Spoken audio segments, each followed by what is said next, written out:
Welcome, Nikki. Thank you. And let's continue to meditate together as you've been meditating in silence. Let's continue till it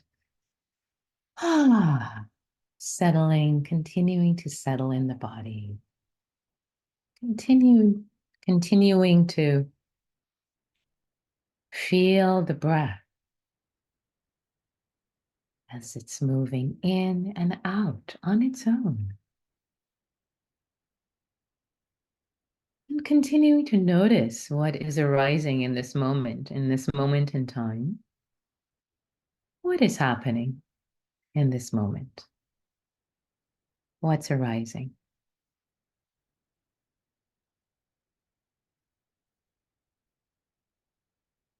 What are the thoughts that are rising? What sensations?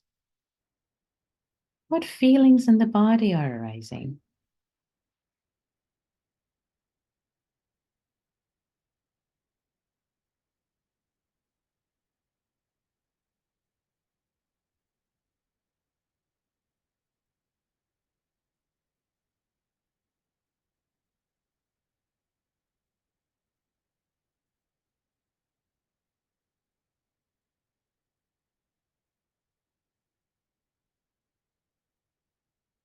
And can we have kindness, friendliness for whatever might be arising in this moment?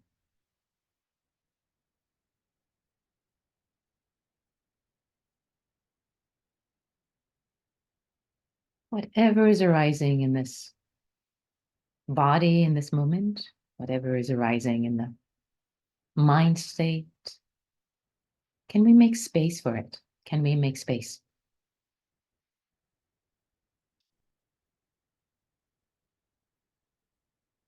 Can we make space for whatever there is?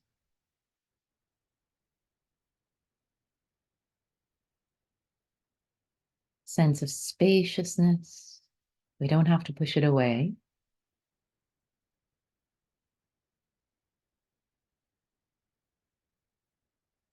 We don't have to make it anything other than it is. Can we make space for it with kindness? Can we hold presence for whatever is without being toppled over, without overreacting? It is like this right now. Whatever is happening in the mind and in the body, can we make space for it?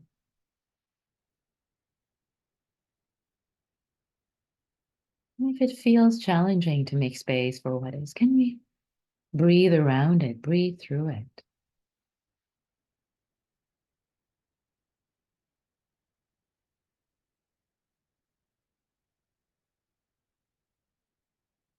In the same way that perhaps with fog, when there is fog, it seems like there's lack of clarity. And when the sun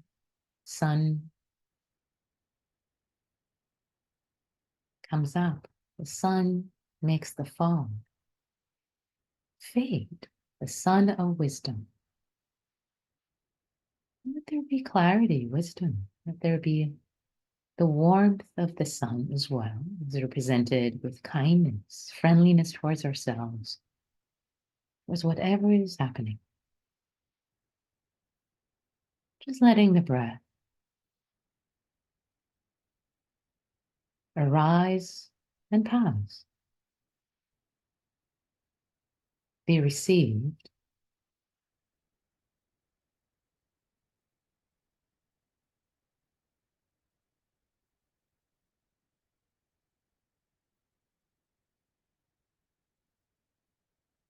in the spaciousness of the body,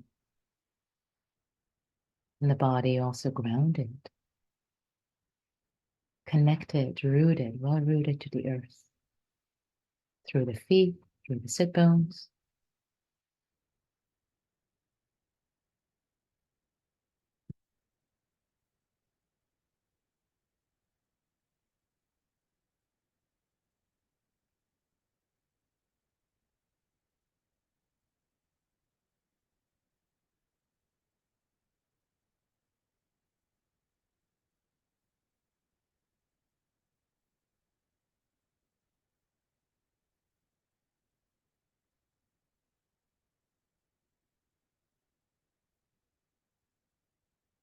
allowing things to be just as they are in this moment.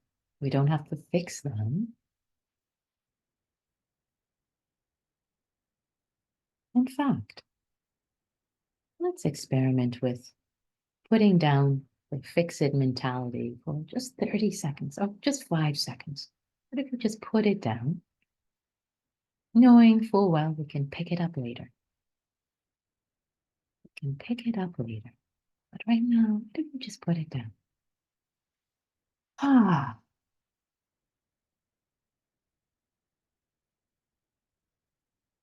letting go, relaxing into the moment. It's enough.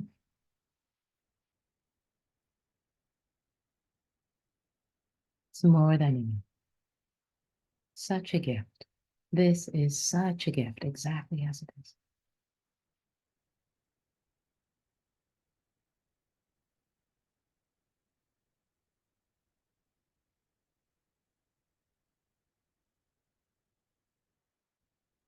And in a way that perhaps we can access but not quite understand, can we feel into the enoughness, the perfection of this moment, even if it's not perfect, really,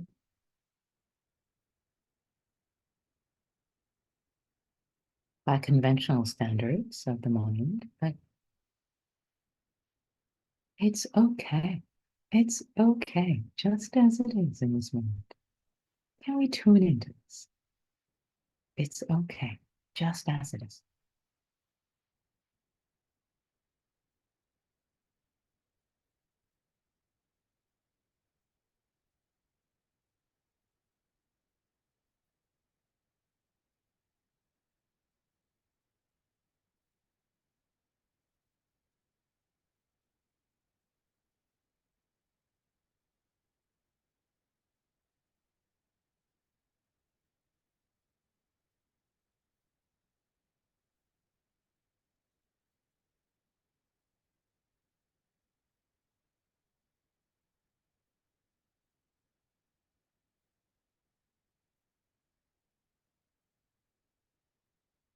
If we allow ourselves to breathe in and out, it's okay. It's okay.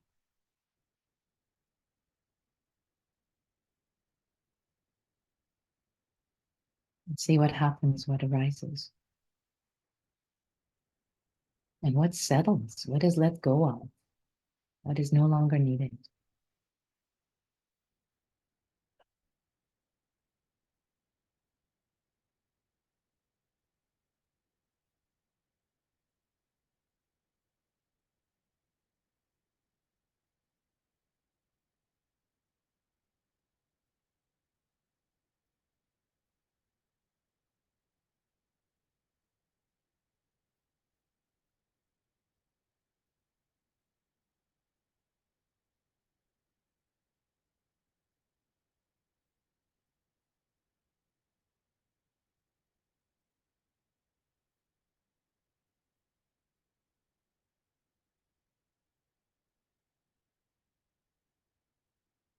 What if we don't make a problem out of whatever is present in this moment? Even if there is an ache in the body, an ache in the heart,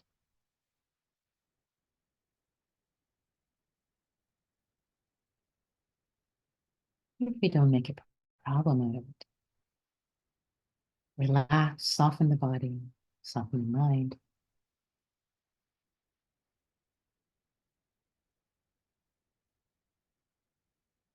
and inviting balance, stability, balance in the midst of whatever is present, balance, spaciousness.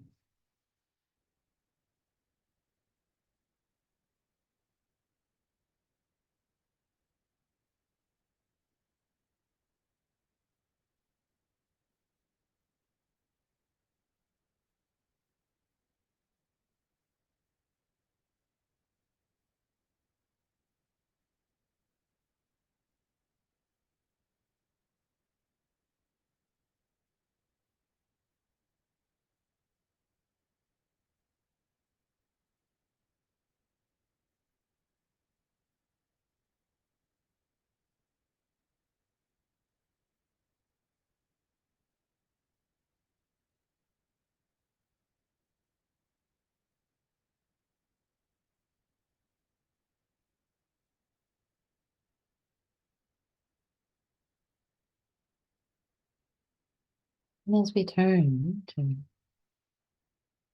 slowly bring this meditation period to a close,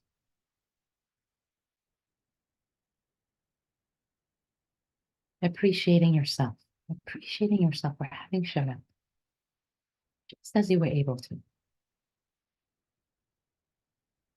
No attachment to outcome. Maybe there were distractions or thoughts or sleepiness. Doesn't matter. You've showed up, you've tried, you've planted wholesome seeds. Yay. Appreciating that you've showed up, you've aligned your actions with your highest intentions.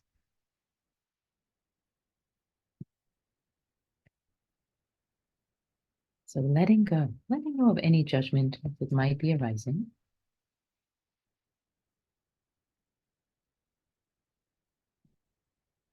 And appreciating yourself.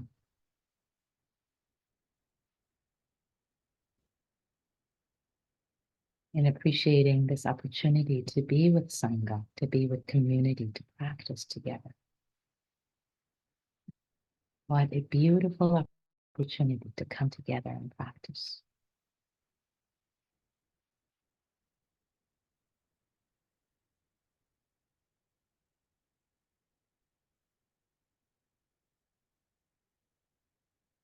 And trusting that through our practice, our individual practice, no matter how shoddy we deem it to be, we judge it to be, trust we've planted wholesome seeds for yourself, for your loved ones, and all beings everywhere. And let us share generously the goodness of our heart, the goodness of our practice, our co-created goodness together in this moment with all beings everywhere. May all beings be well. May all beings be happy.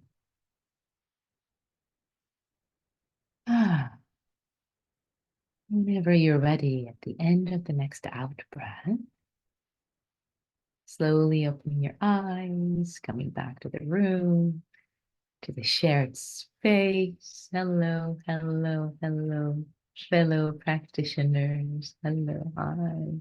It's lovely to see you. And I have you on gallery view, which I invite you to put Zoom on gallery view so that you can appreciate and enjoy this beautiful community that is practicing with you and on this Saturday, on this Sunday, on this Sunday, on this actually Easter Sunday. Happy Easter to the please. There's a lot of noise. Happy Easter to those who celebrate. I'm Nikki Mirghafori. I'm absolutely delighted to be with you this Easter Sunday, albeit a few minutes late, and actually it's perfect to share with you. Actually, I wonder, Marnie, if you can make me a co-host, that would be wonderful. I would appreciate it. Thank you.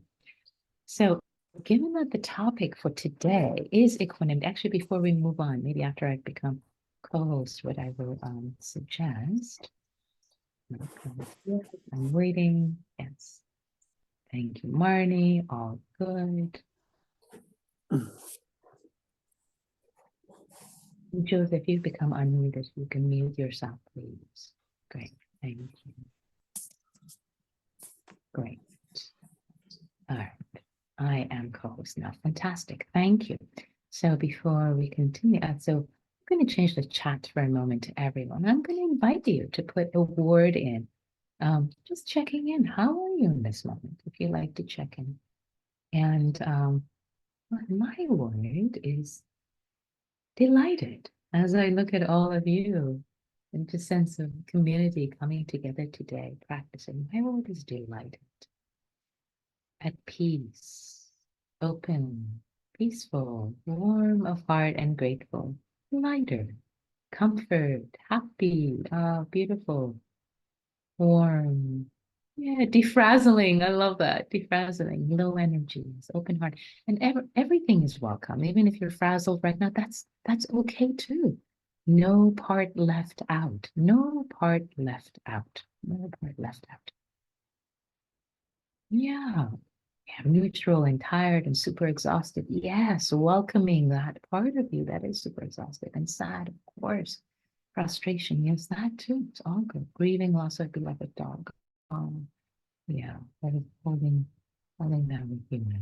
Flat, grateful, tired. It's all welcome. Let's bring it all into the space. Jet lag from clock change. Yes, yes, indeed. Let's welcome all of that. Let's welcome all of that. Equanimity doesn't mean that we push anything away, that we just like, oh yeah, we push things away so that we can become equanimous. Equanimity is the spaciousness that holds everything. It holds everything, holds everything. So thank you all for your, yeah, for checking in. I love it. So I'm going to transition and tell you a little bit about, yeah, let's talk about equanimity, shall we? Shall we talk about equanimity? Yeah. So equanimity. First, I want to tell you a little personal story about today, maybe about how about what 15 minutes ago or so, 5 minutes past the hour or so. I'll tell you an equanimity story. So here's the equanimity story. So um, I'm traveling right now, so I'm not at home. I'm in actually traveling in Nashville with family reunion, lots of cousins, and so 5 minutes past the hour, I get a text from Marnie. Like, wait, we're starting. Is everything okay? And at that point, I realized that okay, I think I've messed up the time zones, and I think my calendar, I think it updated the time zone, but I additionally updated it anyway. And somebody said they're jet lagged and they're kind of confused by the jet lag. So anyway, whatever happened, there was this kerfuffle of, oh, oops, okay. I thought we were starting an hour later, or hour later than I thought. Anyway, so here I am with my cousins and in the car driving back to my uncle's home. Like, oh wait, there are 88 people in the waiting room, Marnie. Okay, well, I'm talking about equanimity. Like if I can't practice it, if I can't be it, then what's the point of talking about it if I can't be equanimous in the midst of a stressful situation? There are people waiting, you messed up the time, the judgments can come up, right? Like, ah, okay, well, in that moment I realized, okay, it is what it is, call them Marnie, all right, this is the situation. I'll be back in 15 minutes. And please let everyone in. We'll have a silent meditation and I'll come in and I'll pick it up and I'll just pick right in. And in fact, this is a teaching moment. If the teacher can't hold equanimity, right, in the middle of stress, then she shouldn't be talking about equanimity as a topic. So I want to bring the story to you because I think in some ways it's perfect that we need equanimity for these moments in life, for these moments when the unexpected happens. I did not expect, to get the chat from Marty that, oh yeah, people are waiting for you. Where are you? Did not expect that I was going to come home, have time, check in with her 15 minutes before the room opened, all of that. But here we go, the unexpected, the unexpected. The unexpected. The unexpected happens more than we think. Yes, it does. Even with best of our planning and our intelligence and this and that, flights get delayed or so many things happen. We have the illusion of control. We have the illusion of control in our lives. Even when nothing goes wrong, that we've planned everything exactly as we think, still things don't go according to our expectations or plans. This is human life. This is human life. And how do we prepare to meet the moment? How do we prepare? How do we practice? We go to the gym to make, strong muscles, but how do we practice so that we meet the moment, those unexpected moments with equanimity, with poise, so that we're not totally kerfuffled and the adrenaline goes into our bloodstream and we're completely exhausted and stressed out, and we become mean also to people who are around us. We're not kind to ourselves, we're not kind to others. Ooh, we become a beast. So some of us. So how do we prepare? How do we prepare so that we can meet moments, challenging moments, stressful moments, unexpected moments with equipoise, with equanimity? I'm almost glad this happened today. I have a great story to tell you. I mean, I'm sorry to keep you waiting or actually you were silently meditating. You're all meditators. You know what to do. You don't need me.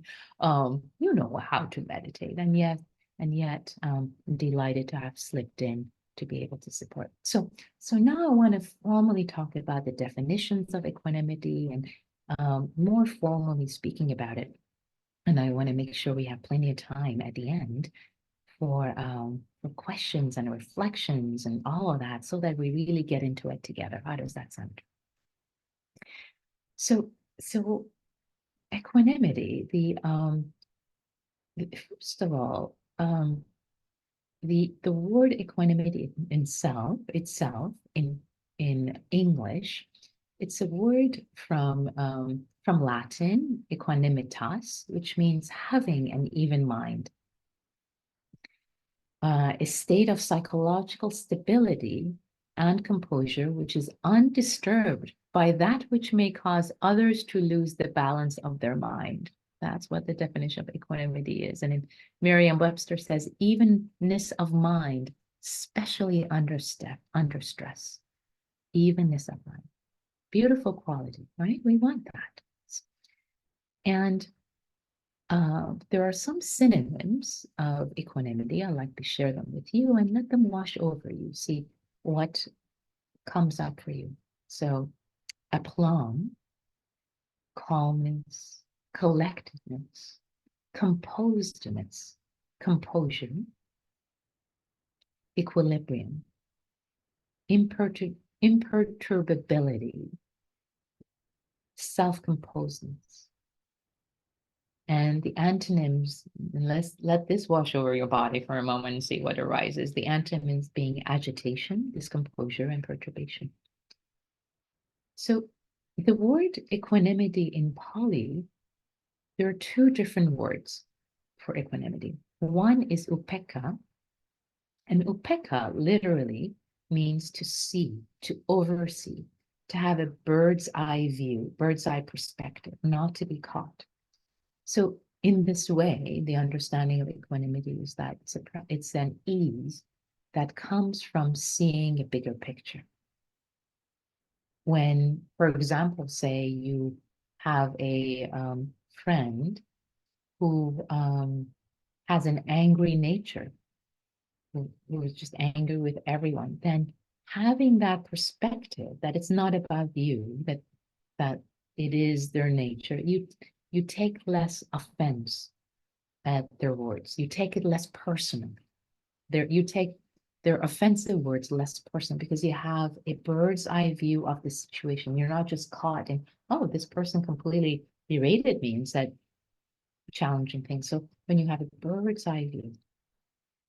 Another word in Pali, so we're often familiar with the word equanimity, upekkha as the translation of equanimity. The other word is tatramajatata, tatramajatata. And we often don't use this word actually, but tatramajatata is a compound word that's made up of simple Pali words.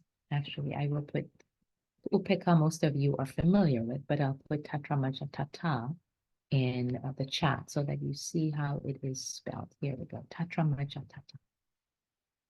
So tatramajatata, tatra means there for all these things.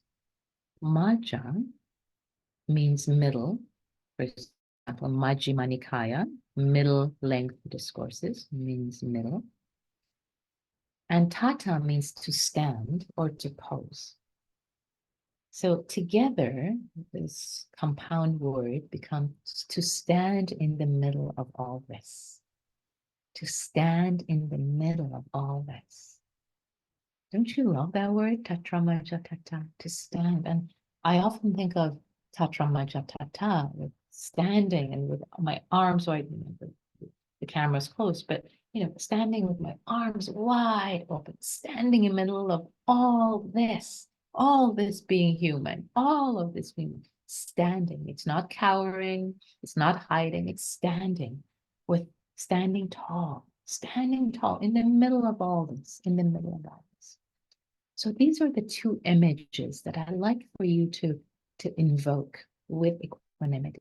One is with Tatramajatata is the sense of stability, standing on your 2 feet, standing in the middle of all of it, the stability and all of it swirling around. And in a moment, I'll talk about the 8 worldly winds all swirling around. And then the other image that I like to invite you to have is the image of upekkha, overseeing, the bird's eye view as you are viewing everything.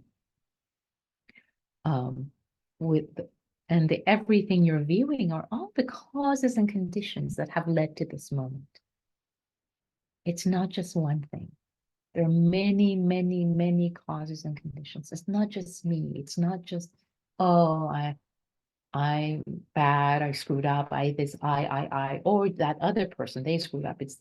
No, there's so many causes and conditions that have led to this. And when we have this bird's eye view of all the causes and conditions that have led to this, wisdom arises. Naturally, wisdom arises. We take things less personally. We take things that are imperfect, the 3 characteristics of existence: imperfect, impermanent, impersonal. We take things that are imperfect and impermanent, impersonal. It helps us. It helps us with that. So, equanimity. So much to say. So first, what is important, I want to tell you that equanimity in Buddhism, it shows up on many different lists.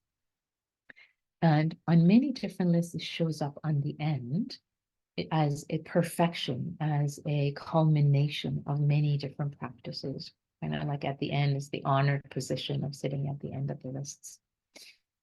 One of the most familiar lists that it shows up on, and I want to unpack this a little bit, is the list of the 4 Brahma Viharas, the 4 practices of the heart. So the first practice of the heart is metta. You guessed it, metta, loving kindness being the first one. The second practice of the heart is, guessed it, karuna, compassion. The third Brahma Vihara, heavenly abode, the 4 heavenly abodes. The third one is, you guessed it. Yes, I see the lips going. Yes, mudita, vicarious joy, happiness for the happiness of others. And the 4th one, I've already set you up. Yes, it's upekkha, equanimity. So now let's dig in a little deeper, because many folks think of equanimity, unfortunately, as this sense of aloofness, coldness, like, oh yeah, equanimity. I don't like practicing equanimity, or if they practice equanimity, they think they have to be really detached or aloof, or not be connected, not be unconcerned, kind of, because there's a coolness. Equanimity is not that. Equanimity could not be further from the truth. In fact, that aloofness or lack of caring, or that sense of detachment. I'll talk about lack of attachment. I'll put an asterisk. I'll come back to it. Lack of attachment is different from detachment. Like, when I don't care, talk to the hand, I'm not listening. That's not equanimity. That is what's called the near enemy in the classical language, or it's what masquerades as equanimity. It's not true equanimity.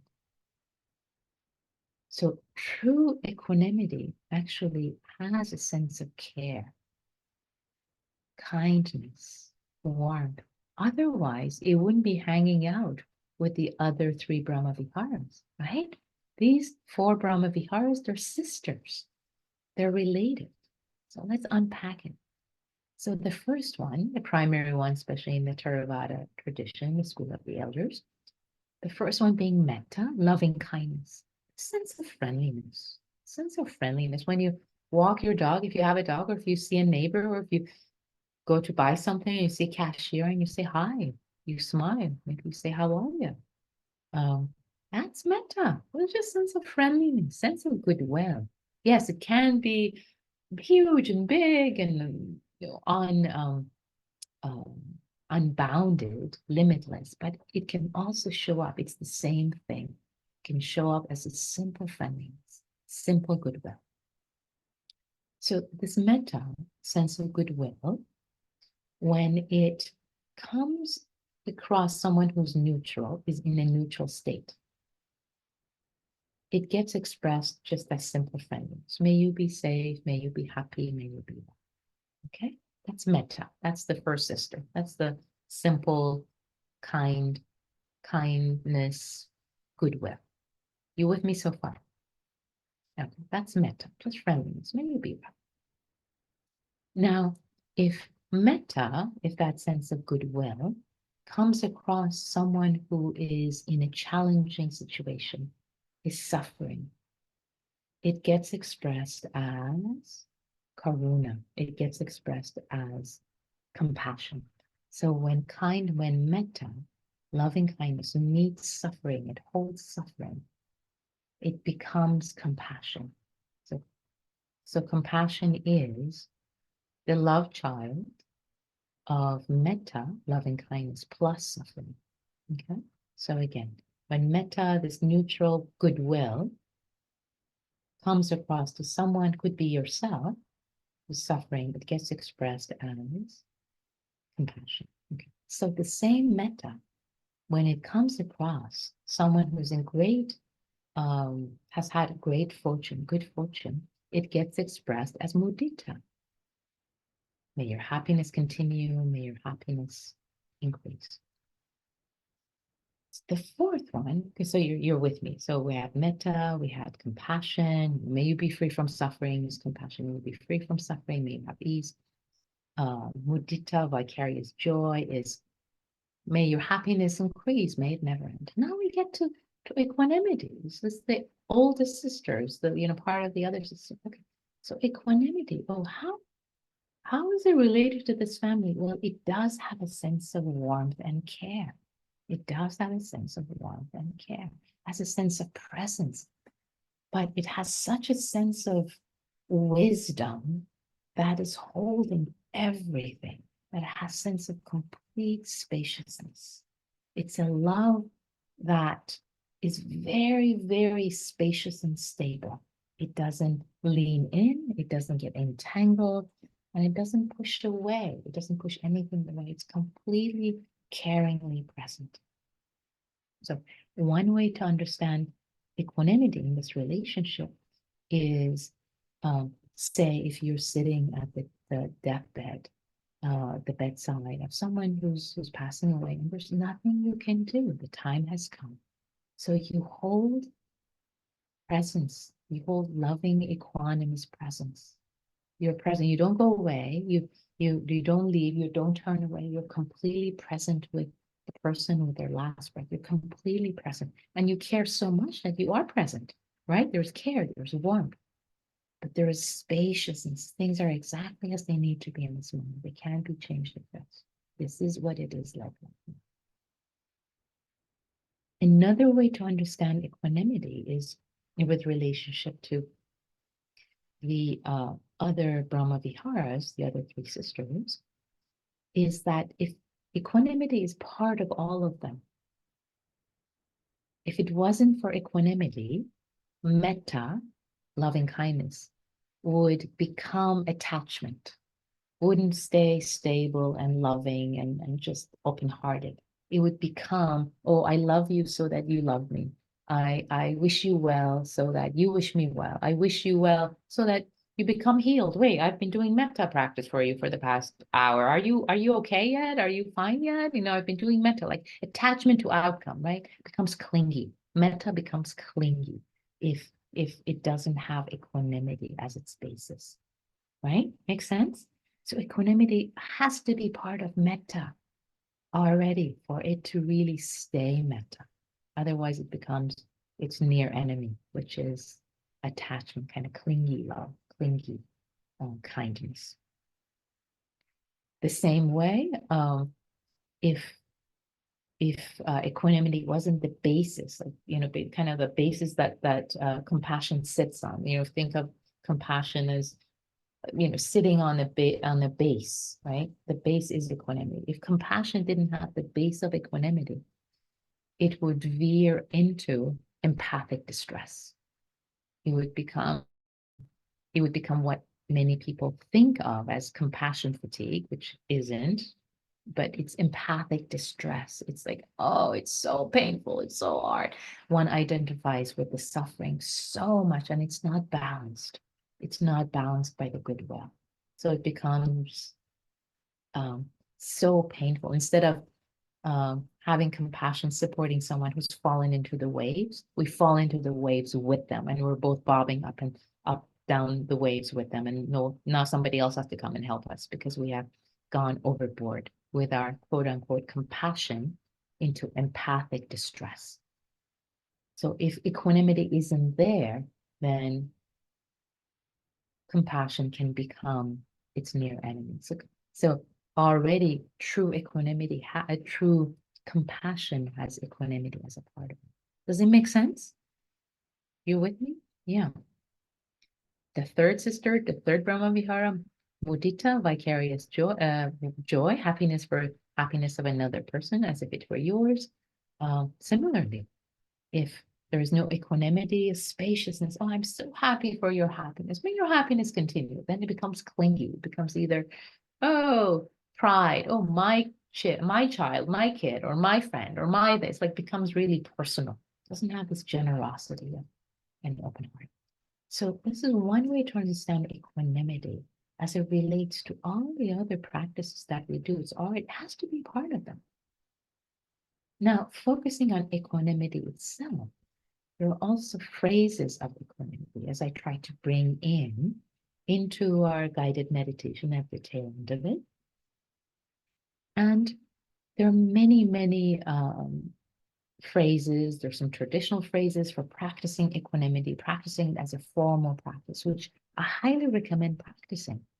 So I'll share with you some of these. So the traditional phrases, some people don't like the traditional phrases because they talk about karma and basically all beings are heir to their karma, and their happiness depends on their own actions, not my wishes for them. So actions, karma, you can substitute. And so this works for some people, so for some people it does not work.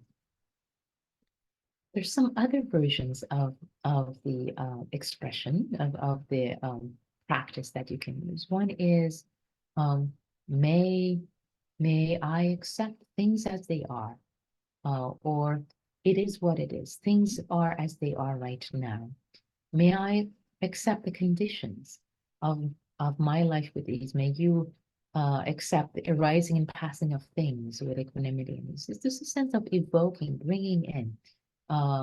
Or another one that I actually like even more phrase is whether or not I understand it, things are unfolding according to a lawful nature. And that is that bird's eye view that I talked about, upekkha, that word.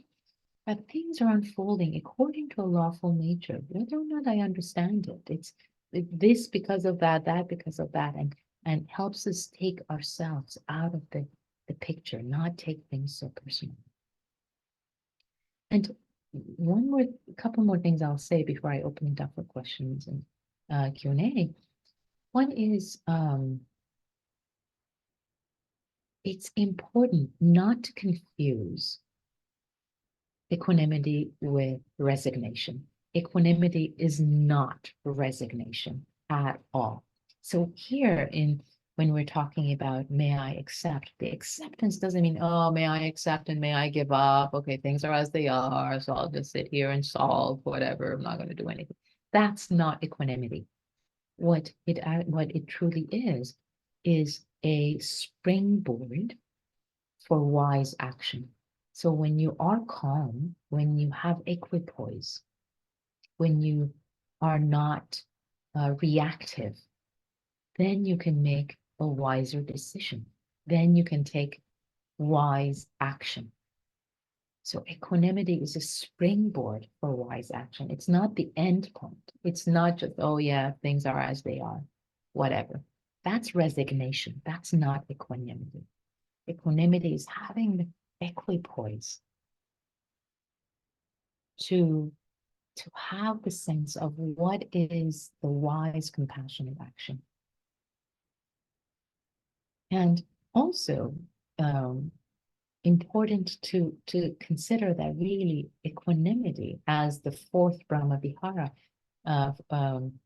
is the culmination, is really the marriage of kindness, loving kindness, all the practices of the heart, love, let's say the marriage of love and wisdom.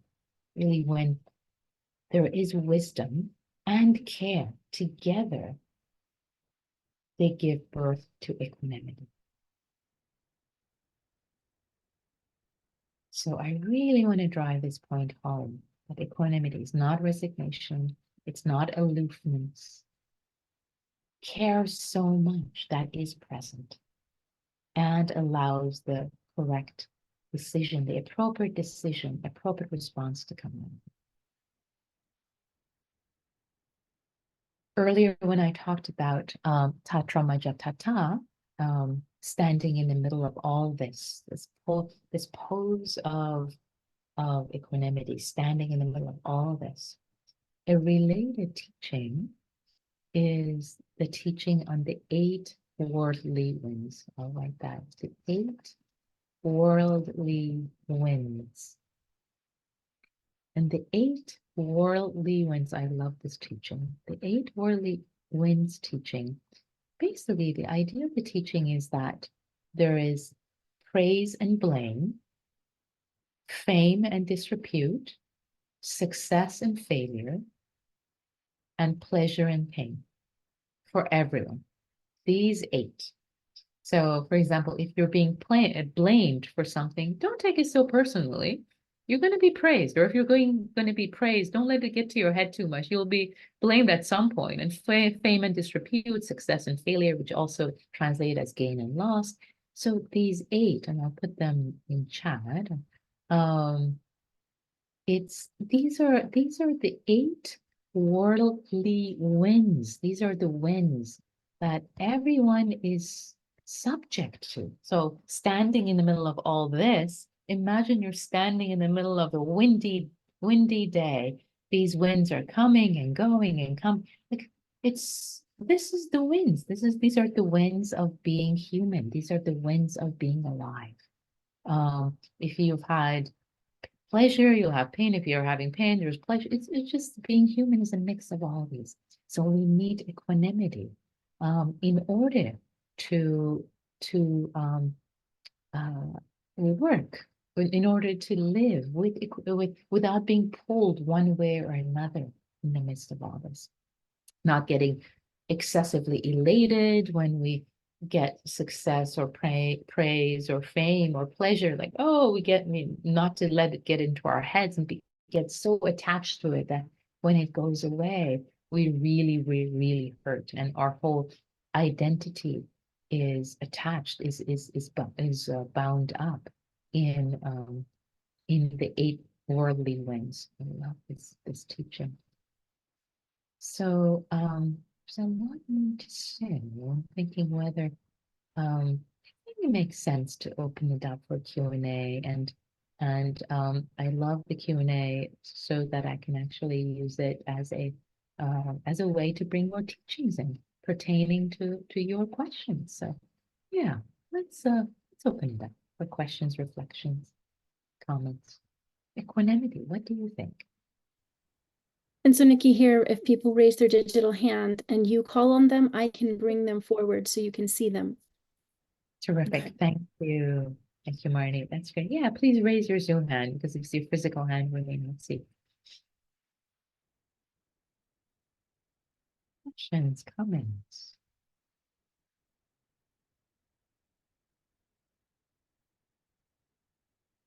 Complaints about equanimity, anything. Any curiosity about this topic. How do you cultivate it? How do you cultivate equanimity? That's a good question, isn't it? Shall I talk about that? How do you cultivate equanimity? Okay, I'll talk about that a little bit while you queue up your own curiosity. Okay, so how do you cultivate equanimity? What a great question. Ah, I mean, how do you have? So one way, I mean, first, I suggest starting with mindfulness of the body. First and foremost, getting embodied, feeling your body wherever you're sitting, walking, to feel embodied, to feel embodied. Because what tends to happen is that we are in our head, we are in our thoughts, we are lost, especially when something stressful happens. We're up here, we're up in our heads, we're trying to problem solve, and we're trying to, and then we get really anxious, and we're up here, and we get kerfuffled and out of sorts, right? Instead, bring down the energy, bring down the energy, be embodied, feel your feet on the earth, feel your sit bones on the chair, feel your belly breathing, feel your hands, become embodied, become embodied. And this is something that doesn't happen overnight. And yet I can tell you that when in my practice, I really understood the value of mindfulness of the body. My practice completely changed and deepened. And as a teacher, this is the first thing that I really try to drive home for people. Mindfulness of the body. In fact, I recently taught a day long, an entire day on equanimity. And I started for the first session, for the first couple hours, just embodiment, just mindfulness of the body. And it's so interesting, especially because in the West, we tend to think of mindfulness. We think of mindfulness as here and it's here and mindfulness. I wish if the translation had been, and with the translation I like to offer for you to take home is bodyfulness. Bodyfulness. Just try that on for size. Say it to yourself. Ah, what happens when you say bodyfulness? Do you feel more grounded? Do you feel more landed? Do you feel more connected to your body? Bodyfulness. And what's interesting is, again, especially with our scientific bent in the West, think of mindfulness as mind, the mind, thoughts and thoughts. I need to know my thoughts, still my thoughts, blah, blah, blah, all of that about thoughts. But mindfulness of mind is the third foundation of mindfulness, is the third establishment. So the four establishments of mindfulness drawn from the Satipatthana Sutta, mindfulness of establishments of mindfulness sutta, the four. The first one is mindfulness of the body. That's the first establishment. The second one is the establishment of Vedana, feeling, tone, pleasant, unpleasant, neutral. The third one is mindfulness of mind. And in the West, we somehow want to go to jump to the mindfulness of mind. But we need to really establish mindfulness of the body. Be embodied, be embodied. Be an earthworm. Do the basic practices of mindfulness of the body. Know when you're washing dishes, you know when you're walking, when you're breathing, mindfulness of the body. And this is the basis for equanimity, because when you have this stability, this equipoise, the body can serve as a ground. You know how the three prongs, when we plug something in, there are three prongs. The third prong being the earth, the grounding. So when we ground ourselves, when we feel connected to the earth, when we connected to the body, when stressful situations arise, right? We get grounded. Does that make sense? Are you with me? It's grounding, feeling grounded in our bodies. The first thing, I mean, imagine you can just feel that, okay, if you get stressful news, like, I can feel like a headless chicken. Any of you has felt like a headless chicken? I know I have many times. If I wasn't grounded, I'd be like this, and then my breath gets in my chest and I can't breathe and I just get completely out of sorts. Anyone identify with this? I know the feeling. It doesn't feel good. Doesn't feel good at all. And yet, let the energy down. Let it down. Let it connect it to the earth. Ah, even as I speak, as I'm talking right now, see if you can land in your body. Feel your feet connected to the earth. Feel your body connected to it. Let the words flow through you. Yeah. So that is the first basis. That's the basis of establishing equanimity. Standing in the middle of all this, you need to have a sense of your standing, your body. Okay. So first and foremost, mindfulness of the body. And then the second would be training a perspective that is an expansive perspective, is the bird's eye view perspective.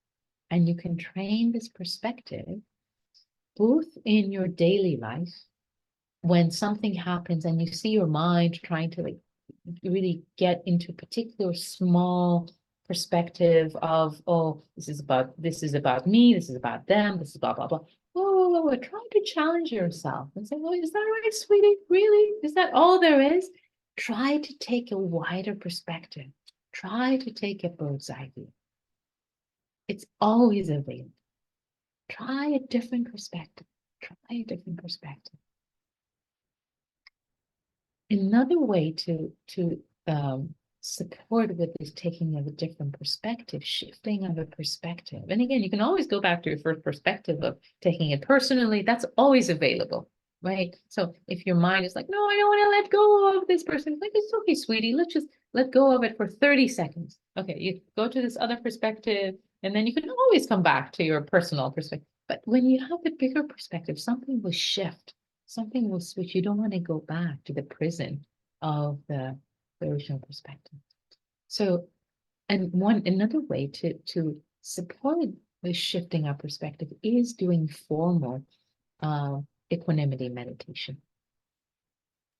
Doing a formal equanimity meditation with some of the phrases I suggested. So as you sit down, for example, if you're doing your meditation, say you're doing mindfulness of the body, the breath, maybe you're doing metta meditation, may you be well, may you be happy, may I be well, whatever meditation you're doing, you can also do formal equanimity meditation. And you can do it either for yourself and do it for others. So for yourself, would be, may I have peace and ease with the comings and goings of things. May I accept things as they are. Or simply you can say, it's okay. It's okay.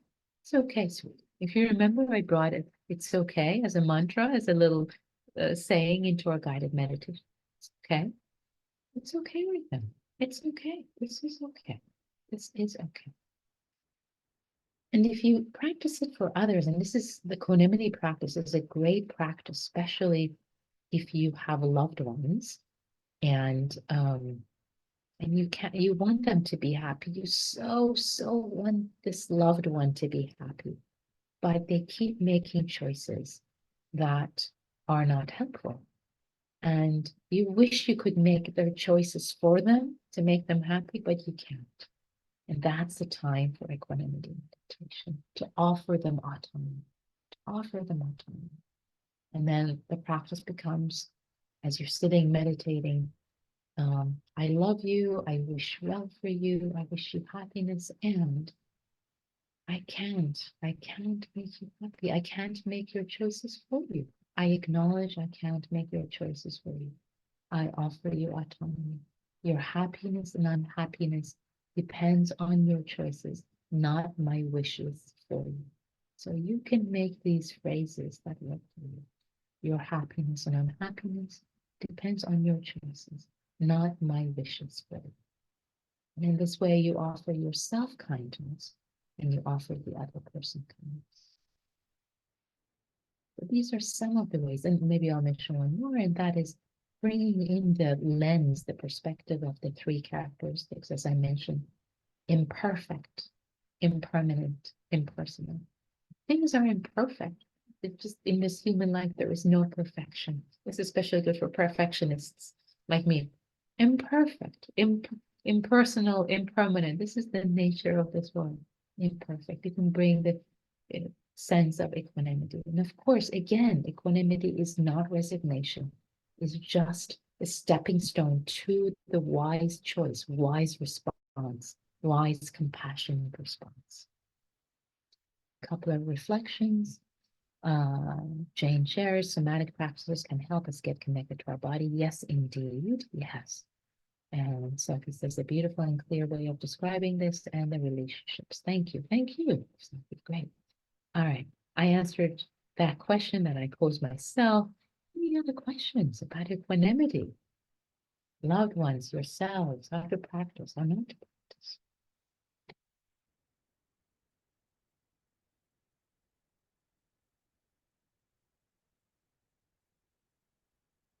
And also you can type in the chat. And why is equanimity important? Why? Why do we need it? I already tried to answer it, but I do want to. I wonder if we can open chat actually, so that if people wanted to share their reflections, they could have a few more minutes.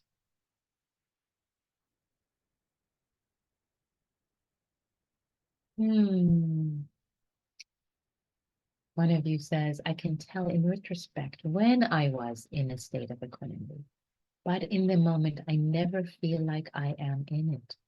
Ah, interesting. Would you like to say more? Would it be interesting to have a reflection if you want? I don't want to put you on the spot. If it feels appropriate, please raise your hand. If not, it's okay.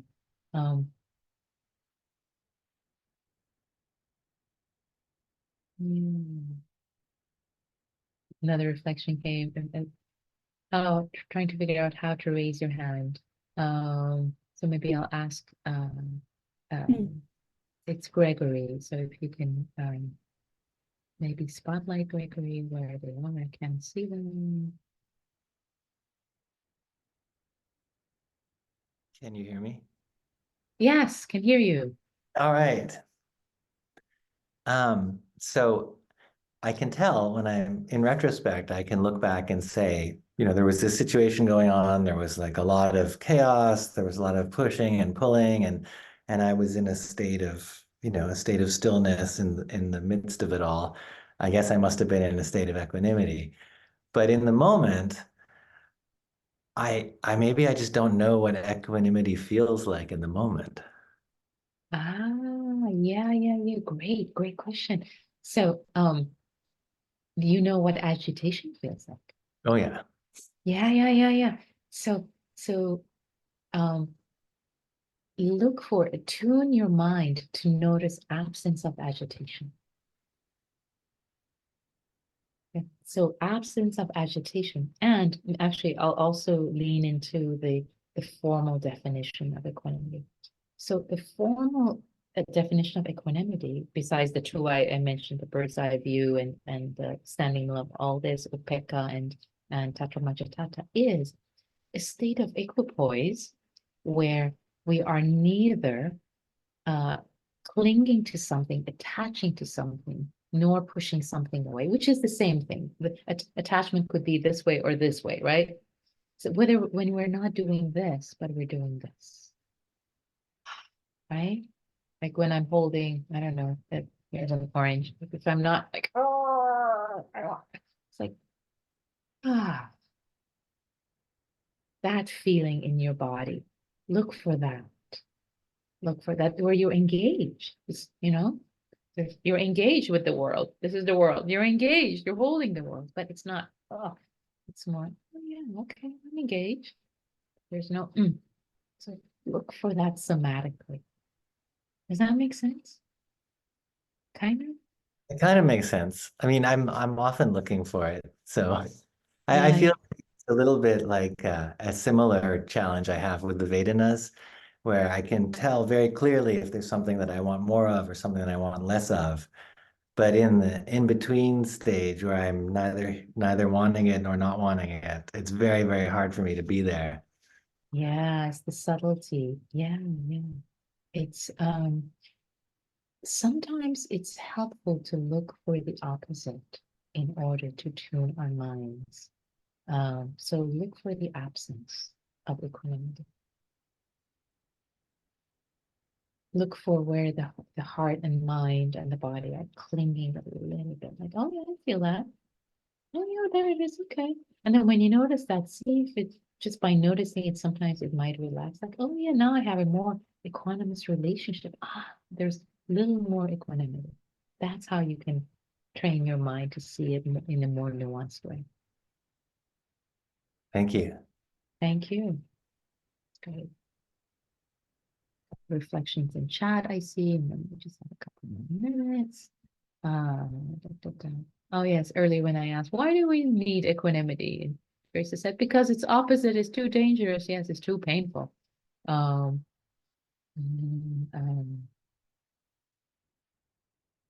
yeah, one reflection and one question. I've noticed that my heart rate stays even. If I'm not in the state of equanimity, my heart rate increases. Exactly. Yeah, that's it. That's a great way to determine it too. How do you deal with loved ones who are destructive and seem to be stuck in the cycle? Yeah. Try to speak about that a little earlier.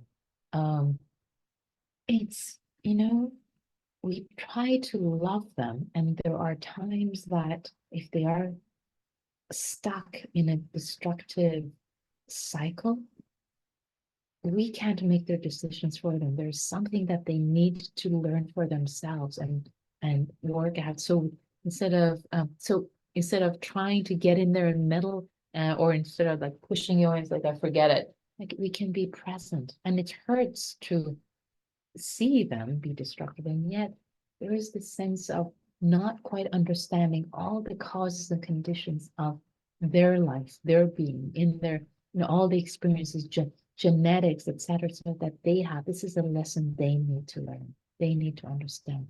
So can we hold presence lovingly and offer them autonomy?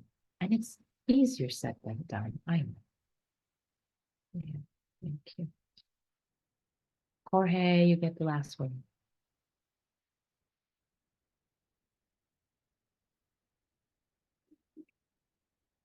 Okay. Hi, Nikki.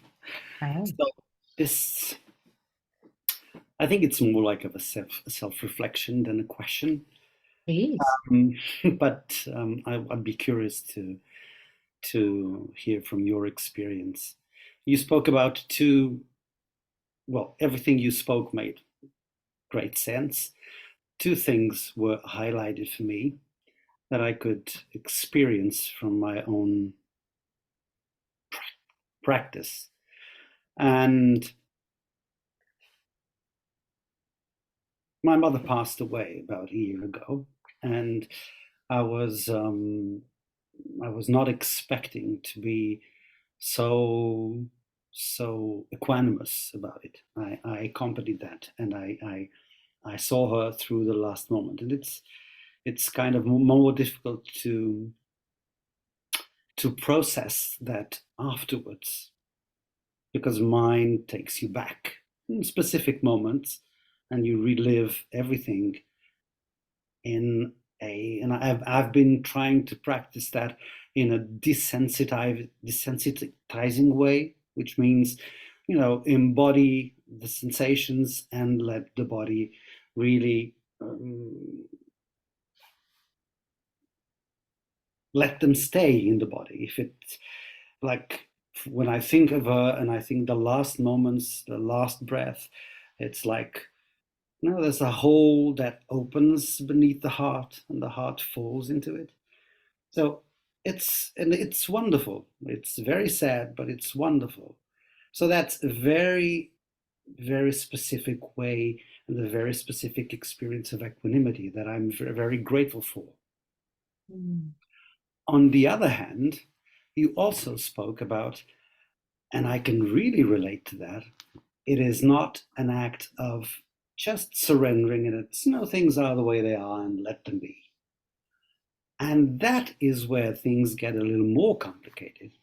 Because even if you don't listen too much for what's going around in the world, for the actual 32 armed wars going around in the entire world, the hunger, everything that is going on, and you have the perception that all of that is, historically and through an intelligent pattern, you can see why things are unfolding this way. You can even see it in a very mystical way, but it's disheartening because what it feels like, I can be equanimous to this and say, that is the way of the world. We've been fighting over territories, over possessions for centuries since the human species has become intelligent. It's been this way. But shouldn't have we evolved into something different by this time? I mean, and how can you stay equanimous to this without just saying, excuse me for the word, but screw it, I'm just going to retire into some beautiful corner of the world, make my little garden, and wait for the apocalypse to happen. And I don't care, because it feels like nothing that I can do change it. Yeah. See, I'm so glad you brought this in. Thank you. That's exactly what equanimity supports us, guards us against. It's exactly that.